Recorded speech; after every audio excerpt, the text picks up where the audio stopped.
Goeiemôre, hartlik welkom vanoggend ook by ons oordeenking. Ons gaan vanmôre so 'n bietjie kyk na waarom ons in die eerste plek mos hier op aarde is.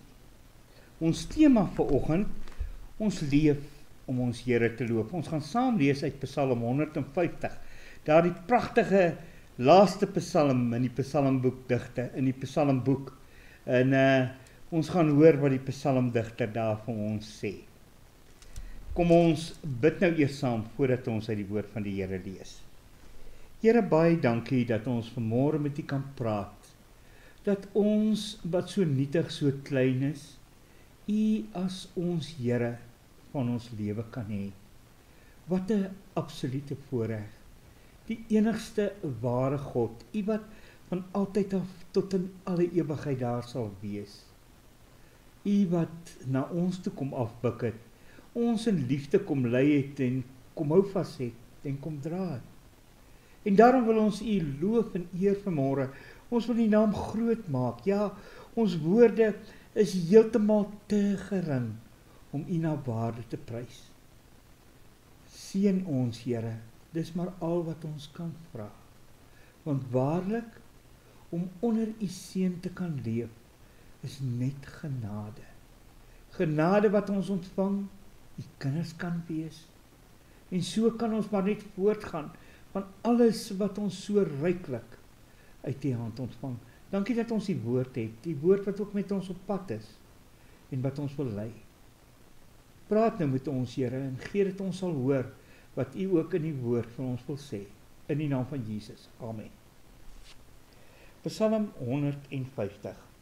Laat alles wat asemhaal die Here prys. Staan boaan. Prys die Here. Prys God in sy heiligdom. Prys hom hier onder sy magtige gewelf. Prys hom oor sy kragtige dade. Prys hom in sy magtige grootheid. Prys hom met die ramshoring. Prys hom met harp en lier. Prys hom met tamboerijn en koordanse. Prys hom met snaarinstrumente en fluitte. Prys hom met simbale. Prys hom met galmende simbale. Laat alles wat asemhaal die Here prys. Prys die Here. Ons tema vanmôre, ons leef mos om ons Heer te loof en te prys. As 'n ou baie van 'n ding hou, dan kan 'n mens dit eintlik mos maar nie vir jouself hou nie. Jy wil graag wys dat jy van 'n ding hou, en baie kere vertel 'n mens dat jy baie van 'n ding hou. En as 'n mens nou lief is vir iemand, dan is dit nog erger. Dan kan 'n mens dit glad nie vir jouself hou nie. Jy vertel graag, maar jy is so lief vir so en so. En so werk dit ook mos, wanneer ons die Here baie lief het. Ek en jy kan nie anders nie, as om die Here te loof, omdat ons hom baie lief het. Dis die manier hoe ons vir die wêreld kom sê, ons is lief vir die Here. En hoe ons aan hom ook die eer bring aan die ander kant. Die eer wat hom toekom, en hy kom eintlik baie meer as dit toe, waartoe ons in staat is natuurlik, nê.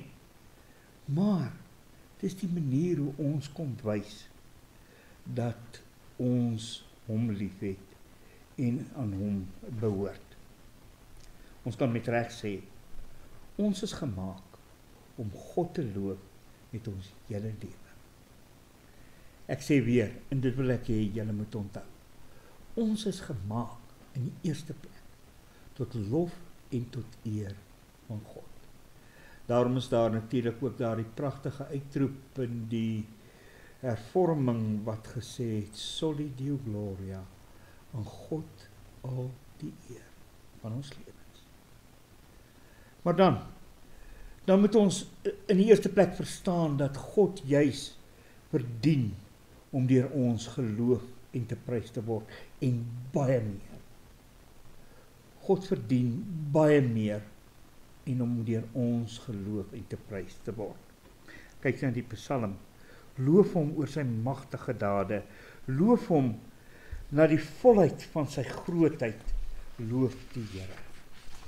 In die eerste plek is ek en jy deur God gemaak. En ons is gemaak om vir hom tot eer en tot lofprysing te wees. Ja, wanneer die Here die mens maak na sy beeld, dan is daar die hoofdoel. Hierdie mens is daar om my te verheerlik en my groot te maak. Maar verder nog dit, ons behoort aan hom, ons is sy eiendom, sy vaste eiendom, en baie meer is dit. Ek en jy wat eintlik losgeword het van die Here en uit eie keuse ongehoorsaam was, na ons toe het God kom afpik, uit ons kom soek as 'n ware, toe hy Jesus Christus na 'n wêreld gestuur het. En in sy soeke na ons, kom koop hy ons los van sonde en Satan en sy magte. Want Jesus Christus sterf aan daardie kruis. Jesus vernietig die bande wat die dood, die ewige dood op ons het hel. Hy gaan en hy bind ons opnuut deur God ons Vader homself vas, sodat ons nou kinders van God kan wees, wat die Gees ook in ons dra. Dit is wat Jesus kom doen. Hy maak ons opnuut kinders van God.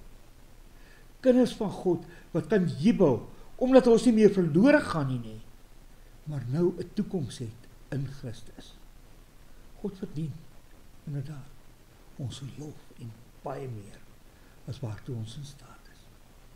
Maar dan kan jy vir my vra, maar hoe loof ons die Here? Hier staan, gebruik jy bietjie die direkte vertaling, loof hom met die ramshoring, loof hom wat bersyn geklank, loof hom met harp en siter. Ja, ons lewe staan eintlik in die teken van lof aan die Here. Ons loof die Here deur sang en musiek, en wanneer ons 'n loflied tot hom sing, dink ek is daar gewisse glimlag in die hemel. Ons loof die Here deur ons dade. Wanneer ons juis nakom wat sy woord vir ons sê, wanneer ons afbuk na naaste, wanneer ons hand uitsteek om iemand wat in die moeilikheid is te help, wanneer ons omgee vir hulle op ons lewenspad, dan is ons besig om die Here te loof. Dis alles mos maar net lofliedere ter wille van hom. Ons loof hom deur ons woorde, hoe ons met mekaar praat, hoe ons die wêreld van hom vertel, is 'n manier om God te loof en te eer, om die groot opdrag na te kom, en juis na 'n wêreld te gaan, en te gaan verkondig met woord en daad, is 'n manier om hom te eer, om hom groot te maak. Ons loof hom deur ons ingesteldheid. Hoe ek na my naaste kyk, as ek met sagte en liefdevolle oë met omgee na my naaste kyk, dan is dit hom tot lof, hom tot eer. Ja, ons kan sê, elke goeie keuse wat ek en jy maak, elke goeie ding wat ons kies om te doen, is vir ons Here tot lof en eer. 'n lewe gewis en seker, wat in die teken staan van lof. Psalm 119 sê dit so mooi, Here, ek leef om U te loof. Inderdaad. Daarom, derdens moet ons tog onthou, ons leef vir God en nie vir mense nie. 6de vers vat dit so baie mooi saam. Ek lees die vorige vertaling, laat alles wat asem het, die Here loof, halleluja. Loof die Here. Weet jy, ek sien dit so baie in my eie lewe ook. Ons leef so om mense gelukkig te maak en mense se guns te wen en alles wat dit behels. Maar dit is nie nodig nie. Ons leef ons in die eerste plek vir ons Here. En daarom is dit so belangrik dat in alles wat ons doen, ons manier van optree, in ons manier van sê, ons altyd maar eintlik in die eerste plek moet vra, maar sal dit ons Here behaag? Nou dis 'n geweldige woord, die behaag nie, maar sal dit ons Here bly maak as ek so optree?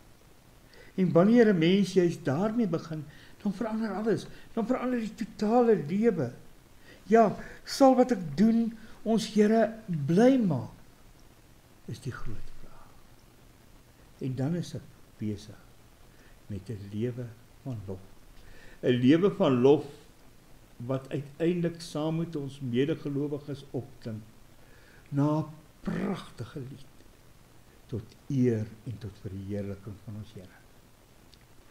Dit laat my dink aan die prentjie van 'n orkes. In 'n orkes is daar baie instrumente en selfs partykeer 'n koor wat saam sing. Elkeen van ons het 'n taak in hierdie orkes. 'n Taak om 'n simfonie van lof tot eer van ons Here deur ons lewe, deur ons doen en late hier op aarde tot hom op te hef. 'n Simfonie van lof waarin sy kinders saam speel in hierdie orkes om te wys op sy grootheid en om te wys op sy almag. Amen. Here, baie dankie dat ons ook vanmôre weer opnuut bewus kan wees van u goedheid, u guns, u genade. Dankie dat u ons kom loskoop het sodat ons die kinders kan wees, maar bo alles dankie dat ons ook opnuut ons doel hier op aarde in die eerste plek kan besef en dat ons hier is om u te loof en u te eer. Dankie, u is vir ons so baie goed. Here, ons bid vir ons land, ons bid vir ons gemeente, ons bid vir die kerk in Hebreë. Ons bid vanmôre vir hulle wat eensaam, alleen is, hulle wat siek is, ook herstel na prosedure ook in ons gemeente. Ag Here, ons bid vir 'n week wat voorlê. Ons het U so nodig. Ons kan nie 'n tree voor 'n ander tree gee nie, Here. Ja, ons kan maar net uit U liefde en uit U genade lewe. Dankie dat U in beheer is. In die naam van Jesus. Amen.